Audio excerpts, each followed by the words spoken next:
না আমরা বেড়াতে যাচ্ছি, তো কালকে ফিস্ট আছে, আজকে যাচ্ছি রাত্রিবেলা, মানে বেড়ানোও হবে ফিস্ট হবে। তো তার জন্য এখন বেরোচ্ছি, মানে রেডি হয়ে গেছি, আর একটু পরে বেরোবো। তো বাসে করে যাব।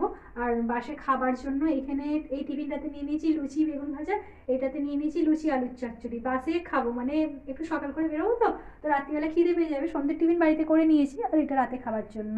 তো এই যে আমি রেডি হয়ে নিয়েছি, বুঝতেই পারছো ঠান্ডা, তো এইভাবেই রেডি হয়ে নিয়েছি। তো আজকে মানে এই ড্রেসটাই, আবার কালকে অন্য ড্রেস। তো বন্ধুরা আমরা পিকনিক করতে কোথায় যাচ্ছি বলতো, মানে পিকনিক ঘোরা, আমরা যাচ্ছি ঝাড়খণ্ডে হুডুর জলপ্রপাতে, সেখানে আমরা বেড়াতে যাচ্ছি। তো আশা করি খুব আনন্দ হবে, আর সবাই মিলে একটা বাসে করে অনেক সবাই মিলে যাচ্ছি, তো খুবই আনন্দ হবে। তো চলো পুরো ব্লগটা তোমরা দেখতে থাকো।